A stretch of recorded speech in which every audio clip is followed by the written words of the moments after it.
the next topic we are discussing for the Carry-Foster bridge. The Carry-Foster bridge we act as the Wheatstone bridge. Wheatstone bridge is nothing but a reciprocal of the resistance will be equal. That principle we have acting in the Carry-Foster bridge. So applying in the Carry-Foster bridge. This is the Carry-Foster bridge setup. Is the only one wire is 100 centimeter, otherwise 100 meter. Is the 2 point A and then B is the 4 gaps only. One gap, 4 gaps connecting for the 4 type of resistance, and then PQ is the one type of resistance, and the PQ you connected for the equal resistance. That means 5 ohm means 5 ohm connected, Q also 5 ohm connected, 10 ohm means 10 ohm also connected, and then MN. The MN is the midpoint of the first and then third gap. In the first gap, first M point you connected for the cell, Daniel cell, positive and the negative to the connected for the key, and then also the 10 point, another point you connected for the N. Okay, and then RS. The R is the connected for the first gap, it's the unknown resistance, and then S is the connected for the known standard resistance. You give for the standard resistance value. Okay, this is the setup, and then the center gap C, center tap of the Carry-Foster bridge connected for the galvanometer, and then another end connected for the jockey. Okay, using in the Lagrange cell connected across for MN. The galvanometer is connected between the terminal of the C sliding conductor D. Okay, mentioned for the D. So 1 meter length is mentioned for L. If a balancing length means this divided for the length. The next for the theory. Series balanced bridge is the balanced.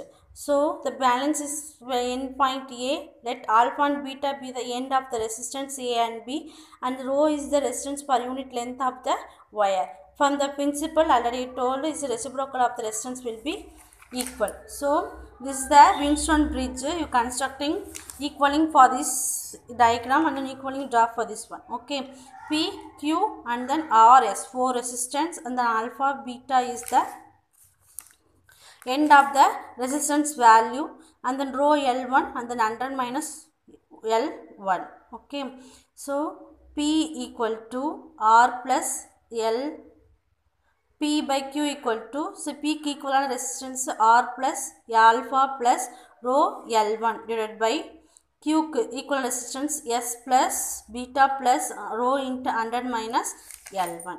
Okay, for this one, first simply write that one. Okay, and then next you interchanging that R and S resistance. So this is the equating for next diagram. Okay, P by Q is nothing but S plus alpha plus L2 rho divided by R plus beta plus 100 minus L2 into rho. So this equation. Okay, and then next the two terms also always for the equivalent in the Wheatstone bridge. So P by Q. So equating the two term R plus L1 rho divided by S plus beta plus 100 minus L1 rho equal to S plus alpha plus L2 rho divided by R plus beta plus 100 minus L2 into rho. So in both cases you just adding for the 1. You added 1. That means you just see here. R plus alpha plus L1 rho divided by S plus beta plus 100 minus L1 into rho equal to S plus alpha plus L1 rho divided by R plus beta plus 100 minus L2 into rho. So this one, first one L1, then second one is the L2. Okay. So the two terms adding for the 1. So R plus alpha plus L1 rho divided by S plus beta plus 100 minus L1 into rho plus 1 equal to this term S plus alpha plus L2 rho divided by R plus beta plus 100 minus L2 into rho plus 1. So next you taken the reciprocal of the term. So S plus beta plus 100 minus L1 into rho. So R plus alpha plus L1 rho plus just multiplying the term. So S plus beta plus 100 minus L1 into rho equal to the same like time here also. R plus beta plus 100 minus L2 into rho S plus alpha plus L2 rho plus R plus beta plus 100 minus L2 into rho.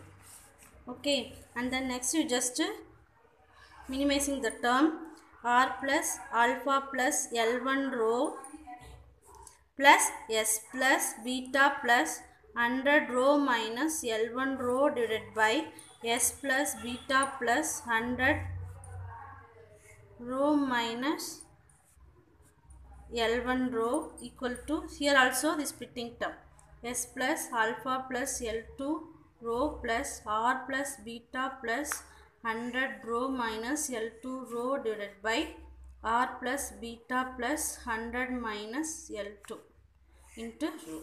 So in this term plus L1 rho minus L1 rho. In this term also plus L2 rho minus L2 rho. So R plus alpha plus S plus beta plus 100 rho divided by S plus beta plus 100 minus L1 into rho equal to S plus alpha plus R plus beta plus 100 rho divided by R plus beta plus 100 minus L2 into rho. So in the upper term will be same. Here also R, alpha, alpha, S, beta, beta, 100 rho. So upper term is cancelled. So lower term will be equating. So S plus beta plus 100 minus L1 into rho equal to R plus beta plus 100 minus L2 into rho. Okay, so the alpha term and then beta term you need only for unknown resistance only. So in this term only, so remainder term we taken this side. So S plus beta plus 100 rho minus L1 rho minus beta minus 100 rho minus into minus plus L2 rho equal to R. So plus beta minus beta cancel, plus 100 rho minus 100 rho cancel. So S minus L1 rho plus L2 rho. Okay, so rho is the common term. So therefore R equal to S plus rho into L2 minus L1. So this is the term. Okay, this is the unknown resistance. So next you find the value for rho. A standard resistance of 0.1 is connected in the gap A. You just remove for that one. Okay, 0.1 resistance. And the copper stick is connected to the gap 4. A power resistance 0.1 ohm and then S equal to 0 means, so you give the value 0.1. R value connected now 0.1 means equal to S plus rho into L2 dash minus L1 means you calculate the value for R. And the next determination of temperature coefficient of resistance. Here let R0 and RT be the resistance of the wire 0 degree Celsius and then T degree Celsius. You give the temperature, some temperature. So RT equal to R0 into 1 plus alpha T. You need alpha. Alpha is the temperature coefficient. So RT minus R0 will be R0 T equal to, you commonly taken for the R0 now 1 by R0 equal to dr by dt. So in this way the coefficient resistance, what is the definition now? The increasing of resistance per unit original resistance per degree rise of temperature is known as for the temperature of gradient, coefficient of resistance. So in this equation based to graph for the temperature to resistance. It means measured a beaker containing ice of at 0 degree centigrade. Graph means is for increasing only. So slope of the line equal to tan theta equal to dr by dt. So y intercept means r0. So r will be calculated 1 r alpha equal to 1 by r0 into dr by dt. Here the note R1 and R2 to the resistance for increasing the temperature R1 degree centigrade to R2 degree centigrade. Now therefore alpha equal to R2 minus R1 by R1 T2 minus R2 T1. So the carry posture which we are measuring for the unknown resistance and also to determine for the temperature of the coefficients. Okay, thank you.